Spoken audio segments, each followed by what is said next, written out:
अभी हम लोग मेंसुरेशन में यहाँ पे कल पढ़े थे 2D के बारे में, आज पढ़ लेंगे हम लोग 3D के बारे में, 3 डायमेंशनल। इसमें आपका बोला गया था कि लंबाई चौड़ाई का यूज होता है, इसमें कहा गया था लंबाई चौड़ाई और ऊंचाई का यूज होता है। मतलब यहाँ पे आपसे कहा गया था कि केवल हम लोग एरिया और पेरीमीटर से काम कर रहे थे, इसमें कहा जा रहा है इसमें एरिया और वॉल्यूम से काम होगा। बेसिकली अंतर इसमें क्या रहेगा कि वॉल्यूम निकालने का है, इसमें वॉल्यूम नहीं निकालने का है। एरिया तो इसमें भी निकलेगा, एरिया इसमें भी निकलेगा, ठीक है। पेरीमीटर का आपसे क्या काम था, तो पेरीमीटर आपसे कहा गया था बाउंड्री को लेकर, इसका चारों तरफ से जो घेरावा रहेगा उसके बारे में। यहाँ भी काम वही रहेगा, पेरीमीटर के लिए बात करेंगे तो पेरीमीटर के लिए क्या काम होगा, तो 3 डायमेंशन में बात करिएगा तो अब इसका सारा साइड को जोड़ के बोल दीजिएगा पेरीमीटर वाला केस। पेरीमीटर का केस, अब ये वाला किनारा इसको जोड़िएगा, फिर बाहर से बाहर वाला सबको जोड़ लीजिएगा, बस वही आपका पेरीमीटर वाला केस बन के आएगा। तो हम लोग एक्चुअल में निकालना क्या होता है, केवल एरिया और वॉल्यूम के बारे में काम करना होता है, ठीक है। कैसे पढ़ना पड़ेगा, तो इसमें मान लीजिए पहला कहानी है क्यूबॉइड का, घनाभ के बारे में। इसका एग्जाम्पल आप ईंट से समझ सकते हैं।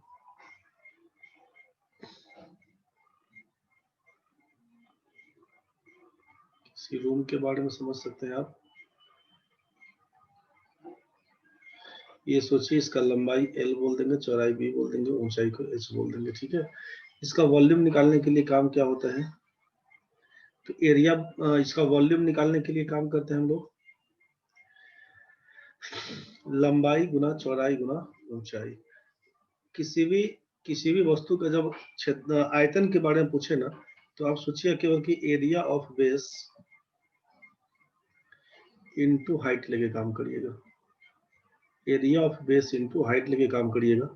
तो एरिया ऑफ बेस क्या रहेगा, तो इसका देख रहे थे कि बेस आपका ये वाला पोर्शन दिख रहा है, ये वाला पोर्शन, तो ये लंबाई और चौड़ाई के रूप में दिया हुआ है, L इंटू बी हो जाएगा, ऊंचाई आपका H था इसीलिए हमने बोल दिया LBH।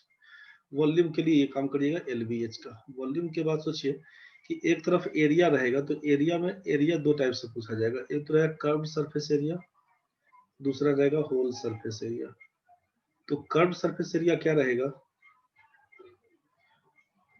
ये क्षेत्रफल निकालने में कर्व सरफेस एरिया, इसको बोल देते हैं हम लोग पार्श्व पृष्ठ का क्षेत्रफल, इसको बोलते हैं पार्श्व पृष्ठीय क्षेत्रफल। पार्श्व पृष्ठीय क्षेत्रफल, ये पार्श्व पृष्ठीय क्षेत्रफल क्या है, तो ये हम लोग ये इसका बेस और ऊपर का टॉप इसको छोड़ के बात करते हैं, जो लेटरल सरफेस रहेगा ना उसके बारे में। लेटरल सरफेस का मतलब है कि यहाँ से समझते हैं, अगर इसको A, इसको B, इसको C, इसको D, इसको E बोल दें, इसको F बोल दें, इसको G बोल दें, इसको H बोल दें, ठीक है। तो हम बात करते हैं लेटरल सरफेस में किसको, पार्श्व पृष्ठ का मतलब रहेगा ABHF, ABHF, दूसरा बोलेंगे BCDH, तीसरा बोलेंगे हम लोग GCDE, और चौथा बोलेंगे AGEF। इसी चारों को क्षेत्रफल, इसी चारों के क्षेत्रफल को निकाल कर जोड़ देंगे ना, तो आपका बन के आएगा पार्श्व पृष्ठीय क्षेत्रफल। तो इसका मतलब है कि जो BCDH का होगा, जो BCDH का होगा वही आइटम AGEF का बनेगा, वही आइटम इसका बनेगा, और जो बन के आएगा इसका मतलब इसका ABHF इसका वही GCDE का बन के आएगा। तो एक बार L और H से काम करिएगा तो LH बोलिएगा, और एक बार BH से काम करिएगा BH बोलिएगा। तो पार्श्व पृष्ठीय क्षेत्रफल जब निकालने को पूछा जाएगा तो क्या लिखिएगा, 2 into L plus B into H, 2 गुने लंबाई जोड़ चौड़ाई गुना ऊंचाई। क्योंकि एक बार LH बता रहे थे, दूसरी बार BH बता रहे थे, तो H तो सब में कॉमन हो गया, तो 2LBH 2LH प्लस 2BH, तो 2H बाहर करिएगा तो L प्लस B हो जाएगा। तो 2 गुने लंबाई जोड़ चौड़ाई गुना ऊंचाई, इसी को बोलिएगा पार्श्व पृष्ठीय क्षेत्रफल क्या होगा, 2 गुने लंबाई जोड़ चौड़ाई और गुना ऊंचाई बोल दीजिएगा, गुना ऊंचाई बोल दीजिएगा। ये पार्श्व पृष्ठीय क्षेत्रफल के लिए कहलाएगा, ठीक है। अब ये होल सरफेस एरिया का मतलब है संपूर्ण, या इसको पूर्ण पृष्ठीय क्षेत्रफल बोले, संपूर्ण पृष्ठीय क्षेत्रफल। तो होल सरफेस एरिया में क्या कहलाएगा, तो बोलिएगा आप कि curve surface area plus area of top and bottom. तो क्या लिख दीजिएगा, 2 इंटू, जैसा बेस वैसा ही टॉप दिया हुआ है, तो 2 इंटू एरिया ऑफ बेस बोल दीजिएगा, 2 इंटू एरिया ऑफ बेस। तो कर्व सरफेस एरिया क्या बन के आएगा, सोचिए, कर्व सरफेस एरिया बन के आया आपका यहाँ पे 2 into L H plus 2 BH बोल रहे थे, और एरिया ऑफ बेस क्या होगा, 2 इंटू एरिया ऑफ बेस, तो एल बी, नीचे का एल बी ऊपर का भी एल बी, तो बोल देंगे 2 LB, 2 LB। तो आप 2 होल सरफेस एरिया में क्या कर दीजिएगा, तो बोलिए अभी 2 बाहर कर देंगे तो LB plus BH plus LH, यही बोल दीजिएगा आप यहाँ से कि होल सरफेस एरिया का formula 2 into LB plus BH plus LH। Hindi में आप वही बोल रहे थे कि 2 गुने लंबाई गुना चौड़ाई जोड़ चौड़ाई गुना ऊंचाई जोड़ बोलिएगा लंबाई गुना ऊंचाई, लंबाई गुना ऊंचाई, यही आपका बन के आएगा संपूर्ण पृष्ठीय क्षेत्रफल का फॉर्मूला। संपूर्ण पृष्ठीय क्षेत्रफल क्या होगा, यही बोलेगा 2 गुने लंबाई गुना चौड़ाई जोड़ चौड़ाई गुना ऊंचाई जोड़ लंबाई गुना ऊंचाई, 2 into LB plus BH plus LH। यहाँ तक तो ठीक है। अब इसी में आता है इसका डायगोनल निकालने के लिए। डायगोनल में क्या करिएगा, जब विकर्ण निकालने का पूछा जाएगा, जब डायगोनल निकालने को पूछा जाएगा तो लिखते हैं √L² plus B² plus H², 2 गुना लंबाई का स्क्वायर जो चौड़ाई का स्क्वायर जो ऊंचाई का स्क्वायर। इसी में आता है पूछना, पूछने के लिए क्वेश्चन में होता है कि length of largest rod inside a room, किसी कमरे के अंदर पूछता है कि सबसे बड़े लंबाई के छड़ की लंबाई बताइए, सबसे बड़े लंबाई के छड़ की लंबाई जिसको घर में रख सकते हैं आप। तो आप क्या निकालेंगे ना यहाँ पे कि इसका जो डायगोनल होगा ना रूम का, जो डायगोनल होगा रूम का उसी के बराबर ये हो जाता है। तो डायगोनल जानते हैं हम लोग क्या होता है, तो √, बोलते हैं इसको L² plus B² plus H², बस इसी से काम करिएगा कि length of largest road inside a room √L² B² H² पढ़ी बोलिएगा, ठीक है। अब इसी में पूछता है कमरा के चारों दीवारों का क्षेत्रफल, तो जो आप पार्श्व पृष्ठीय क्षेत्रफल निकाले ना उसी को बोल सकते हैं कर्व सरफेस एरिया, इसी को बोल सकते हैं हम लोग कि एरिया ऑफ 4 वॉल्स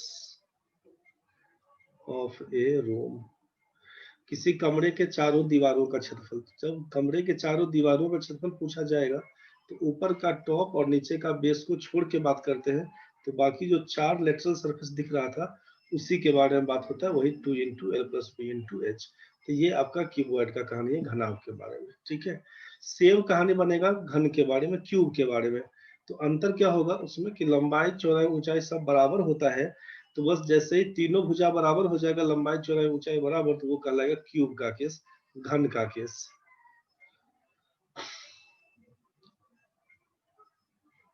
घन वाले में क्या करिएगा, तो लंबाई चौड़ाई ऊंचाई सब बोलिएगा बराबर है।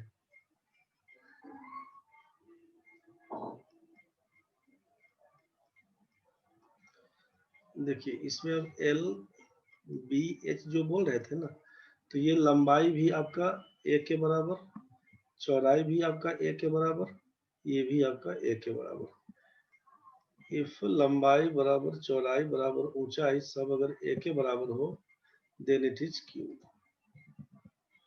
तब यह क्यूब कहलाता है, ठीक है। तो अब आप सेम कहानी जो आप इसका यूज किए थे यही चीज इसका यूज कर लीजिएगा। क्या क्या यूज करिएगा, तो आप बोलिएगा कि घन का आयतन क्या होता है, घन का आयतन तो बोलते हैं आप L into B into H, तो भाई A बोल दीजिएगा A का क्यूब, ठीक है। अगर आपसे मान लीजिए कभी साइड दिया हुआ है A का क्यूब का मतलब क्या बोल रहे हैं, साइड का क्यूब।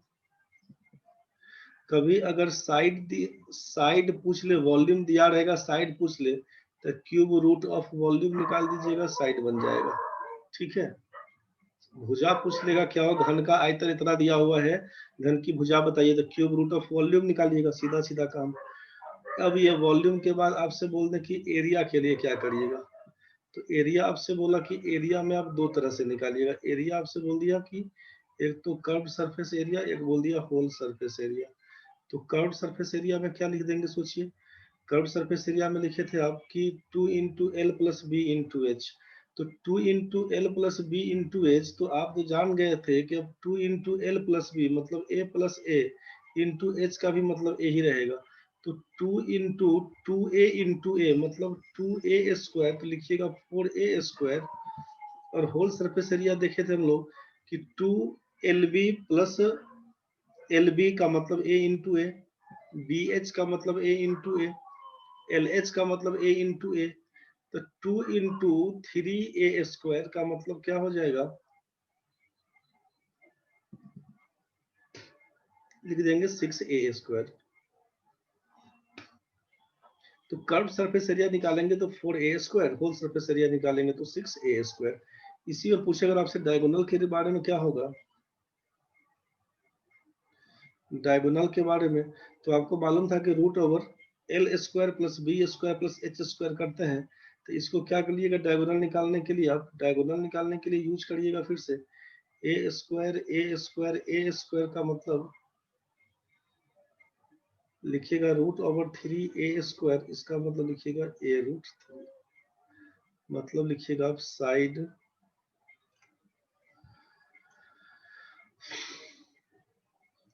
लिखिएगा आप साइड रूट 3।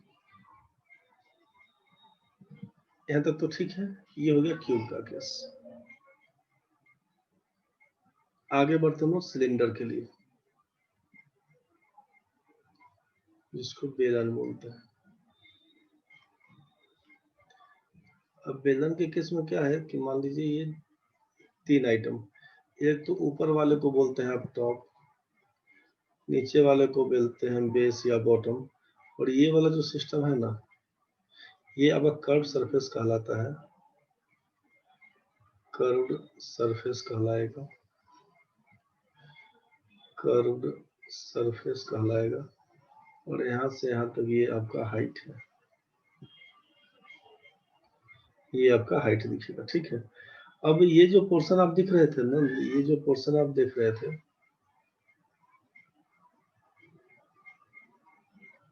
ये जो पोर्शन दिख रहे थे, ये जैसा आपका बेस वैसा ही आपका टॉप भी रहेगा, ठीक है। जैसा आपका बेस वैसा टॉप करिएगा। हम लोग क्या करेंगे, इसको इससे मिला देंगे, इसको इससे मिला देंगे, ठीक है भाई। तो इसको जैसे मिला देंगे ना, तो ये आपका सर्किल के आधार का है, सर्किल का दिया हुआ, तो यहाँ से हम लोग क्या काम करता है सर्किल के लिए, ये आप रेडियस पे कर लीजिएगा, रेडियस ओ से अगर ए का मान पूछेंगे तो रेडियस आर बोल दीजिएगा, और इसी का ना ऊंचाई को बोल देते हैं हम लोग एच, यही ना आइटम आपका हाइट एच से डिनोट करते हैं, ठीक है। तो आपसे पूछेगा अगर कि एरिया बताइए क्या होगा, तो एरिया आपसे होगा 2 तरह का एरिया। हम आपसे पूछे पहले वॉल्यूम ही बता दीजिए, तो वॉल्यूम क्या लिखिएगा सोचिए, वॉल्यूम क्या लिखिएगा, तो वॉल्यूम के लिए क्या बोला कि एरिया ऑफ बेस इनटू पकड़िएगा हाइट, आधार का क्षेत्रफल गुना ऊंचाई। तो आधार का क्षेत्रफल तो वृत्त इसका आधार में है, तो वृत्त का आधार क्या हो, वृत्त का क्षेत्रफल क्या होता है पाई आर स्क्वायर, और ऊंचाई तो एच बोल रहे थे, तो pi R square into H, that is क्या लिखिएगा पाई आर स्क्वायर, एच को बोलिएगा वॉल्यूम। वॉल्यूम पूछे क्या होगा तो आप लिखिएगा पाई आर स्क्वायर एच। वॉल्यूम के बाद आपसे पूछेगा अगर कि आप बता दीजिए इसका कर्व सरफेस एरिया, एरिया में आपसे हो गया 2 तरह का एरिया, तो एक आपसे हो गया कर्व सरफेस एरिया, पार्श्व पृष्ठीय क्षेत्रफल, ये हो गया पृष्ठीय पार्श्व पृष्ठीय क्षेत्रफल। पार्श्व पृष्ठीय क्षेत्रफल क्या लिखिएगा, तो लिखिएगा आपकी पार्श्व पृष्ठीय क्षेत्रफल मतलब ये वाला जो कर्व सरफेस एरिया बोला ना, तो ये ऊपर का टॉप और नीचे का बेस को छोड़ के बात करिएगा, ठीक है। तो आप लिखिएगा पार्श्व पृष्ठीय क्षेत्रफल में कि पेरीमीटर ऑफ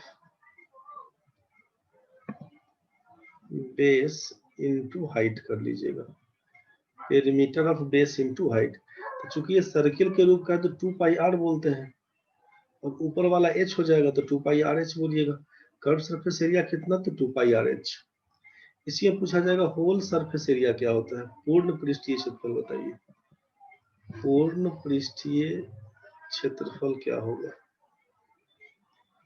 पूर्ण पृष्ठीय क्षेत्रफल बताइए। तो क्या लिखिएगा, लिखिएगा curved surface area plus 2 into area of base, 2 into area of base. तो कर्व्ड सरफेस एरिया तो आपका कितना है 2 पाई आर एच बोलिएगा, और 2 इंटू एरिया ऑफ बेस मतलब 2 pi R square. 2 pi R common पकड़ लीजिएगा, लिखिएगा R plus H. 2 pi R common करके आर प्लस एच बोल दीजिएगा। कोई ढंग का अगर दिक्कत है तो बता दीजिए। तो इसका कर्व सरफेस एरिया समझ में आया, 2 pi R H. Whole surface area 2 pi R into R plus H. Volume निकालने के लिए बोल देंगे पाई आर स्क्वायर एच। ठीक है, नेक्स्ट चलते हैं हम लोग कोण के पीछे। कोण बोलते हैं आप शंकु को। तिरछी टोपी जो बर्थडे में आप यूज करते हैं वही सोचिएगा।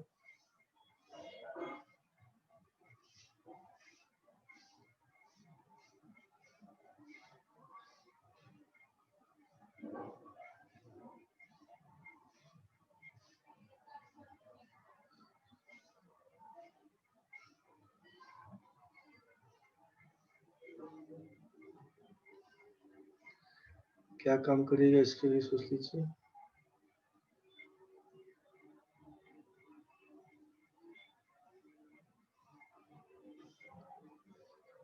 ये आपका बन जाएगा, मान लीजिए ए बी सी, इसको ओ बोल दिए। ठीक है, तो ये 90 डिग्री। तो ए ओ सी राइट एंगल ट्रायंगल बनेगा। इसमें हम लोग क्या बोल देंगे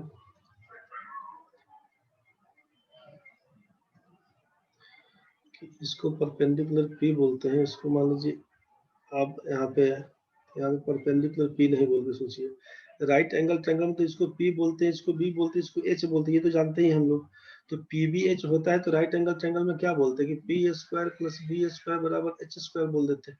ठीक है ना भाई। तो ये शंकु वाले केस में क्या बोलते हैं उसको समझिए कि इसका आधार जो दिया हुआ है बेस, ये तो सर्किल के फॉर्म में दिया हुआ है, सर्किल वाले फॉर्म में। तो सर्किल वाले फॉर्म में दिया हुआ है तो हम लोग ये ओसी को बोल देंगे रेडियस को स्मॉल आर। ओ ए को जो परपेंडिकुलर है इसको एच से डिनोट करेंगे वर्टिकल हाइट के लिए, और ए सी जो हाइपोटेनियस है इसको स्लैंट हाइट एल से डिनोट करेंगे। बोलेंगे क्या क्या, तो इसको बोलेंगे हम लोग स्लैंट हाइट, इसको बोल देंगे स्लैंट हाइट तिरछी ऊंचाई, इसको बोल देंगे हम लोग तिरछी ऊंचाई। ये आपके सामने क्या था, तो ये आर दिया हुआ है, आर को बोल देंगे हम लोग रेडियस, इसको बोल देंगे त्रिज्या, और इस एच को क्या बोल देंगे, तो ये आपका है वर्टिकल हाइट। ये तो समझ गए आप, ये आपका है वर्टिकल हाइट, ऊर्ध्वाधर ऊंचाई, ऊर्ध्वाधर ऊंचाई। ठीक है, तो आपको अब ये राइट एंगल ट्रायंगल के रिलेशन से क्या समझ में आया, तो रिलेशन समझ में आया हमको कि एच स्क्वायर जोड़ आर स्क्वायर बराबर होता है एल स्क्वायर के। एल का मान क्या निकालेगा, तो लिखिएगा रूट ओवर एच स्क्वायर जोड़ आर स्क्वायर। ये तो पाइथागोरस थ्योरम के हिसाब से ही मालूम है आपको। इसमें जब हमसे पूछता है ना, इसमें जब हमसे पूछता है कि इसका कर्व सरफेस एरिया क्या होगा, होल सरफेस एरिया क्या होगा, वॉल्यूम क्या होगा, तब के केस में, तो जब हमसे वॉल्यूम पूछता है, वॉल्यूम पूछता है तो आप लिखिएगा area of base, area of base into लिखिएगा height, area of base into height. इसमें क्या है अंतर कि पीछे वाला जो केस था आपका सिलेंडर वाला, तो ये जैसा बेस वैसा ही टॉप दिया हुआ था। इसमें क्या है कि नीचे का बेस सर्कुलर है, ऊपर में जाके एक पॉइंट पे मिल जा रहा है।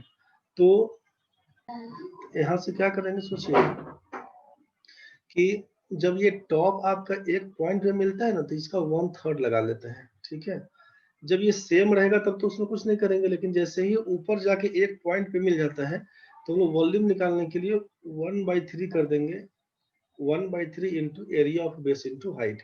तो वॉल्यूम क्या निकल के आएगा 1/3 इंटू एरिया ऑफ बेस कितना, तो बोलिएगा पाई आर स्क्वायर, और एच कौन सा, तो ये वर्टिकल हाइट, तो 1/3 पाई आर स्क्वायर एच बोल देंगे वॉल्यूम के लिए। तो वॉल्यूम लिखिएगा 1/3 पाई आर स्क्वायर एच।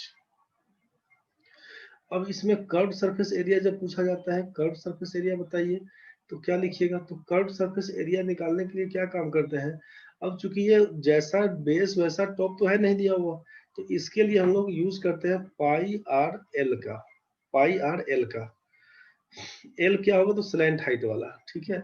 और जब होल सरफेस एरिया का यूज करते हैं तो क्या करते हैं? कर्व सरफेस एरिया तो है ही pi R L plus area of base कर लेते हैं आप, तो पाई आर स्क्वायर कर लेते हैं। Curve surface area plus area of base, ऊपर का तो कहानी खत्म है, तो यहाँ से पाई आर करके ऊपर आर प्लस एल बोल देते हैं। तो होल सरफेस एरिया जब पूछा जाता है तो pi R into R plus L बोल दीजिएगा, और जब आपसे कर्व सरफेस पूछा जाएगा पाई आर एल, वॉल्यूम पूछा जाएगा 1/3 पाई आर स्क्वायर। इसके बाद करते हैं हम लोग स्फीयर के लिए,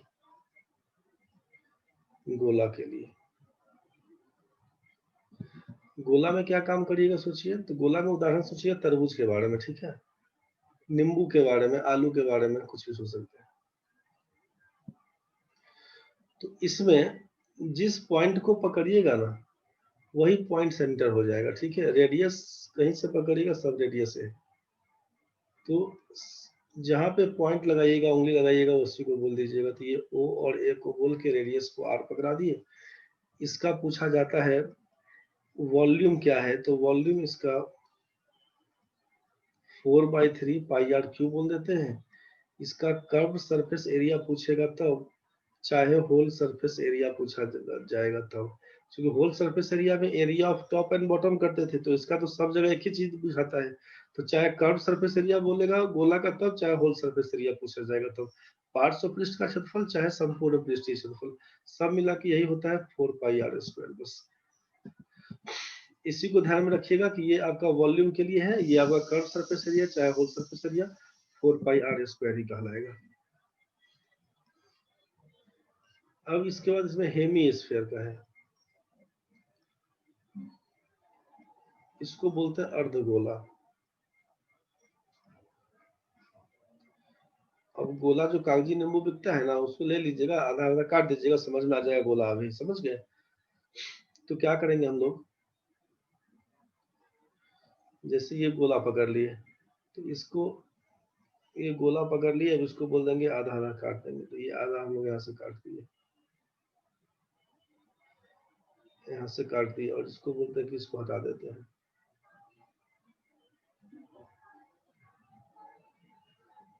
ये हटा दिए।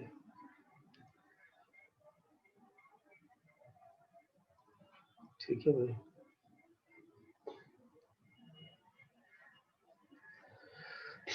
तो ये आपका, अब तो ये बात साफ साफ दिख रहा है कि अगर हम लोग ए बी पॉइंट डाल दें, इसको अगर ओ बोल दें, तो ये तो रेडियस कहलाएगा, ठीक है।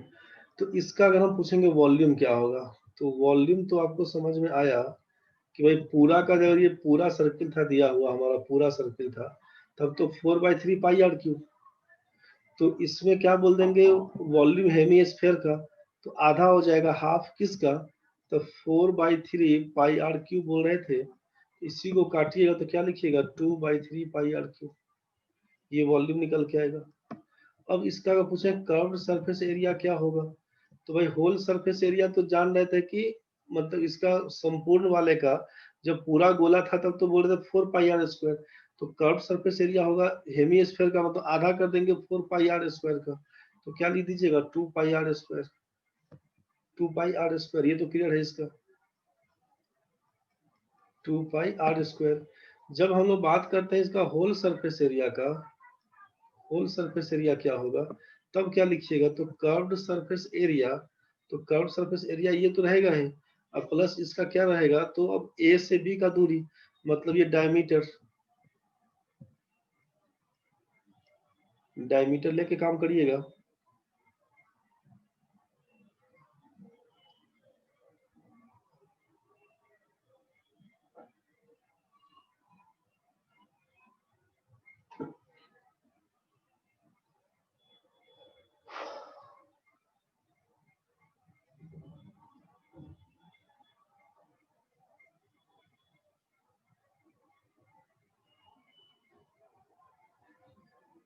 एक मिनट डायमीटर नहीं लेंगे, इसको हम कुछ और बोल दिए थे। ये सर्किल वाले केस के लिए सरकमफेरेंस होता, समझ गए ना, उसका नहीं है।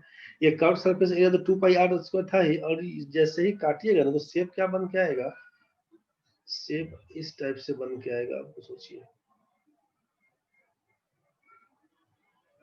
काटने के बाद आपका शेप इस टाइप से बन के आता ऊपर में, समझ गया ना। तो ऊपर का जो शेप इस टाइप का बन के आता, तो आपको क्या लिखना पड़ता कि curve surface area plus area of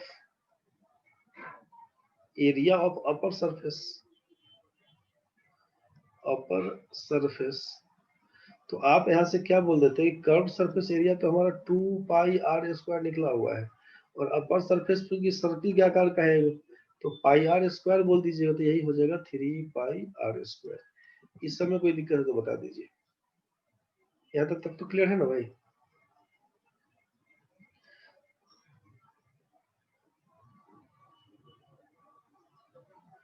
आपको बोला गया कि ये 2 डायमेंशन तो कल हो चुका था, अभी 3 डायमेंशन में काम कर रहे थे। क्यूबॉइड के लिए बोल दिया है, घनाभ के लिए क्या होगा, ये आपका घन के लिए हो गया है, ये आपका सिलेंडर के लिए हो गया है, ये आपका कोन के लिए हो गया है, ये स्फीयर हो गया, ये आपका हेमी स्फीयर हो गया है। अब इसके बाद हम लोग पढ़ रहे थे प्रिज्म और पिरामिड के लिए। प्रिज्म और पिरामिड के लिए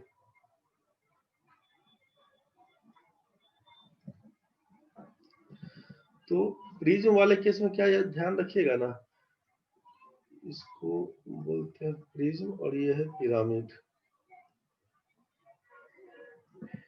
इसको सोचिएगा कि सिलेंडर का केस, इसको सोचिएगा सिलेंडर का केस, और इसको क्या सोचिएगा, तो इसको सोचिएगा कोन वाला केस। कोन वाला केस सिलेंडर वाले में क्या है, तो इसका बेस जानते हैं कि इसका बेस होता है किस रूप में, तो सर्किल के रूप में, सर्किल के रूप में, ठीक है। तो अगर हम बेस इसका बना दें, बेस को कोई पॉलीगन बना दें, पॉलीगन बना दें बेस को, तो ये आइटम कहलाएगा हमारा प्रिज्म। जब बेस कहलाएगा, जब बेस हमारा सर्किल के रूप में दिया रहेगा तो बोल देंगे सिलेंडर है, सिलेंडर है, और जब बेस पॉलीगन के रूप में दिया रहेगा तो बोल देंगे प्रिज्म है। दोनों में अंतर ये समझिएगा, गोलाकार नीचे रहेगा तो सिलेंडर, प्रिज्म के इस हिसाब से। मान लीजिए कि हम बोल दें कि ये ट्रायंगुलर शेप है, ये ट्रायंगुलर शेप है, इससे इसको मिला दिए, इससे इसको मिला दिए, इससे इसको बोल दिया प्रिज्म है। अगर हम बोल दें यहाँ पे, मान लीजिए जैसा क्यूब की वर्ड का लिखे थे ना, सेम कहानी प्रिज्म बोल सकते हैं।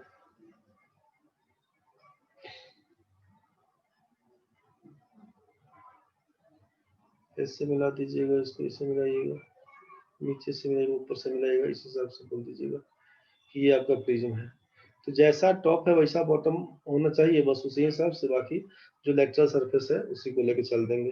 तो अगर ये गोलाकार रूप में दिया है ना, वृत्ताकार रूप में दिया हुआ है, तो उसको बोल देंगे आप सिलेंडर के रूप का है, और अगर वो पॉलीगन के रूप का है दिया हुआ, तो आप उसको बोल देंगे प्रिज्म है।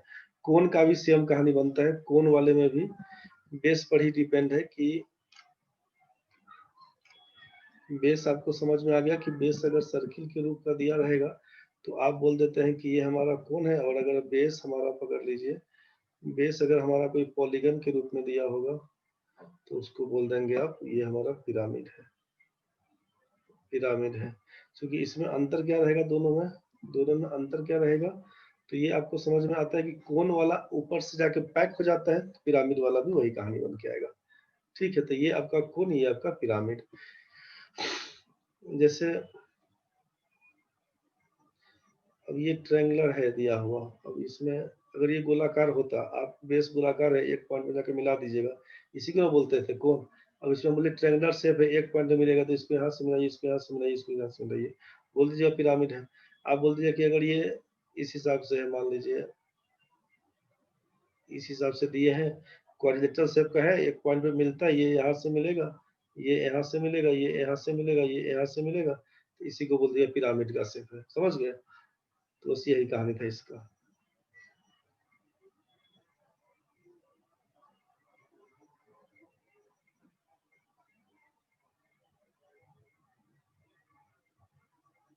चलिए,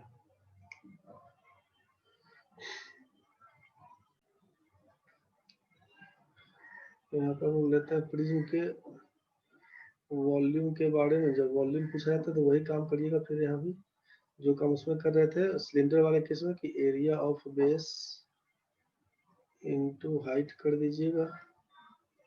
ठीक है, इसका पूछा जाएगा अगर आपसे कर्व सरफेस एरिया, तो वही लिखिएगा perimeter of base, perimeter of base into height कर लीजिएगा। और अगर इसका होल सरफेस एरिया पूछा जाता है तो लिख दीजिएगा curve surface area plus 2 into area of base. इसका ये काम निकल जाएगा यहाँ से। पिरामिड वाला केस जो जिसमें कोन का केस करते थे सेम चीज, वॉल्यूम पूछा जाएगा तो लिख दीजिएगा आप 1/3 into area of base into vertical height कर देते हैं सीधे। अच्छा हाइट लिख देते हैं, हाइट का मतलब वर्टिकल हाइट समझिएगा, जो लंबिक दूरी है ना उसी के बारे में सोचिएगा। ठीक है, area of base into height.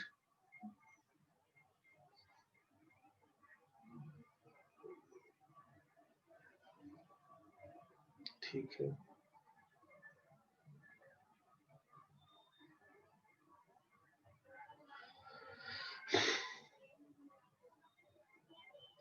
इसका भी होल सरफेस एरिया जब पूछा जाएगा, मान लीजिए इसका होल सरफेस एरिया से पहले हम लोग कर लेते हैं एक बार, रुकिए।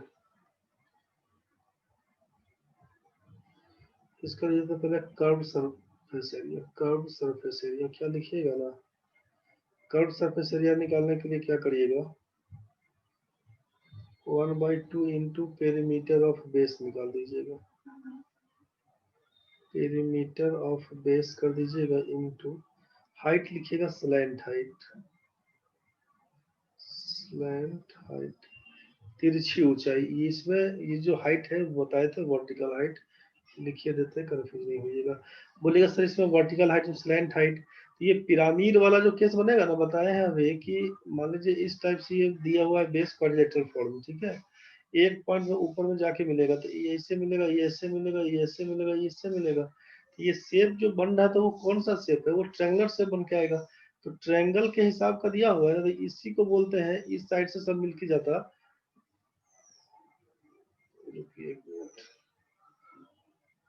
आप इसको लीजिए 1/2 इंटू पेरीमीटर और बेस इंटू स्लैंट हाइट। और यहाँ पर हम आपको बता रहे हैं कि होल सरफेस एरिया निकालने के लिए curved surface area plus area of base, इसी को कर दीजिएगा तो होल सरफेस एरिया निकल जाएगा। एक बार हम फोटो क्लियर कर देते हैं दोनों का। ठीक है,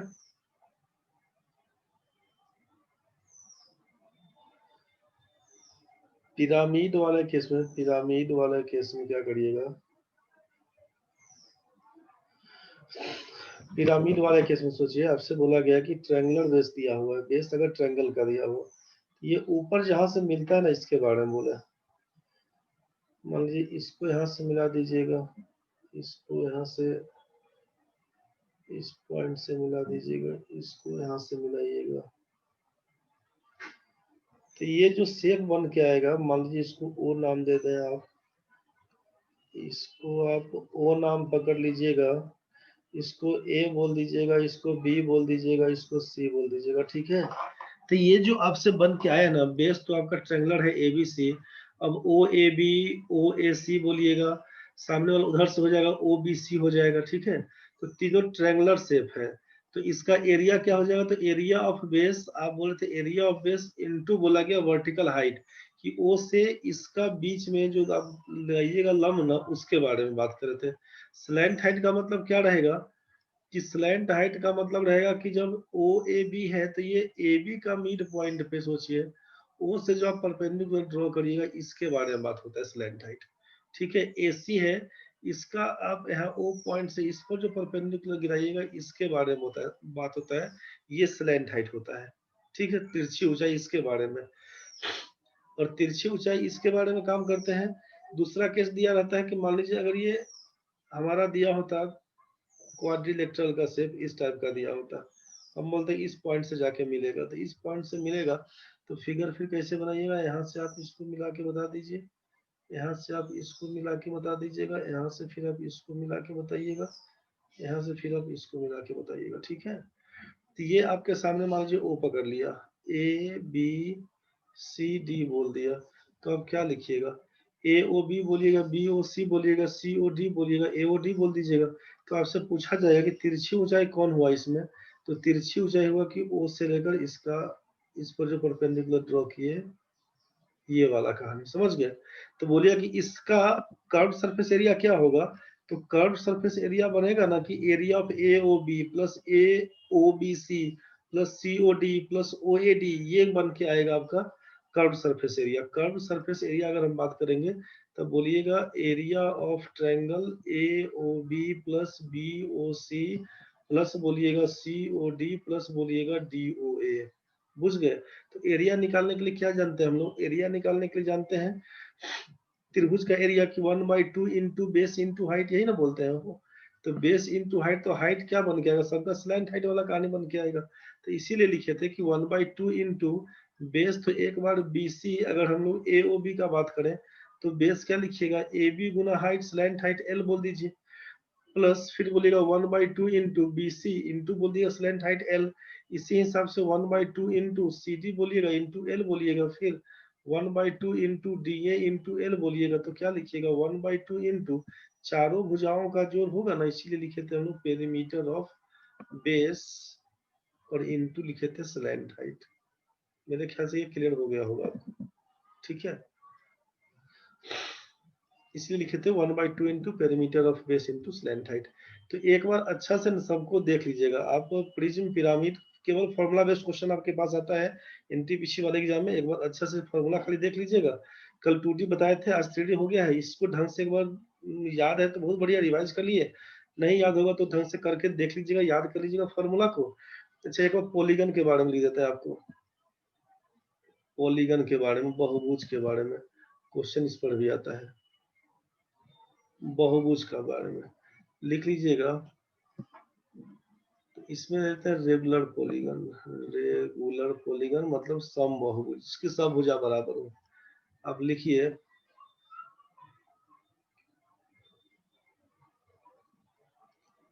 सम of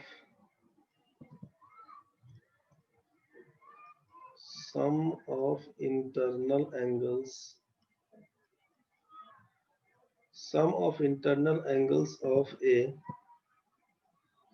n-sided regular polygon, n भुजा वाले सम बहुभुज के सभी अंतःकोण, सम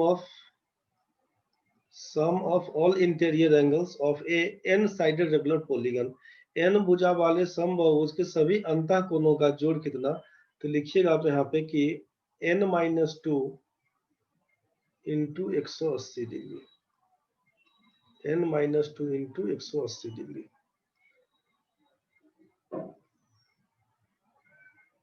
n-2 इंटू 180 डिग्री।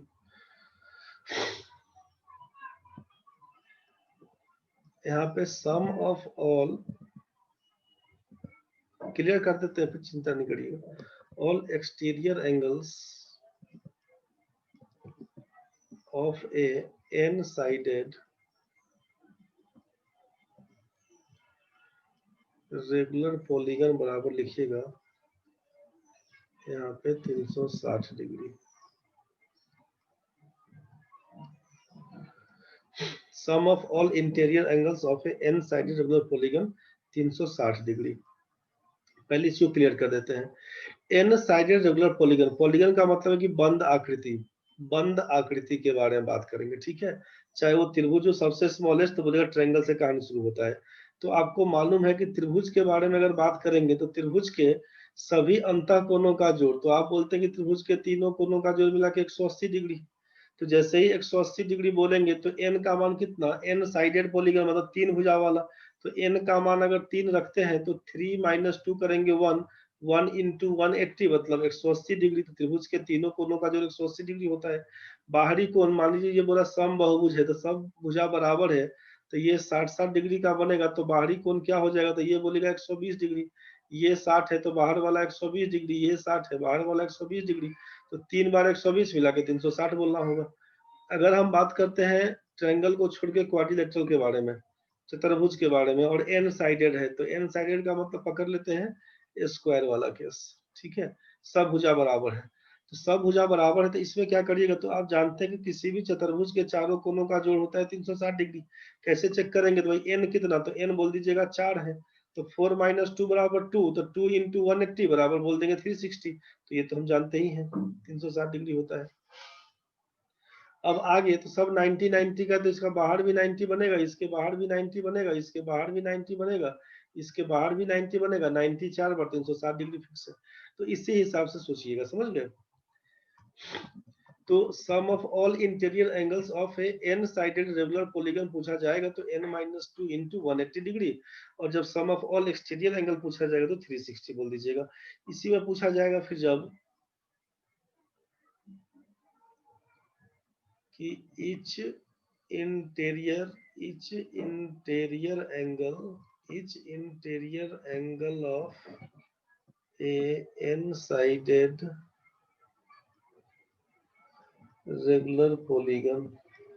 अब प्रत्येक अंतःकोण बताइए, तो प्रत्येक अंतःकोण लिखिएगा n - 2 × 180 डिग्री बताए थे कि सब n भुजाओं का जोड़, तो एक का मान पूछेंगे तो n से भाग कर देंगे, तो n - 2 × 180 डिग्री बटा n बोल देंगे इसको। इसी में होगा कि अगर each exterior angle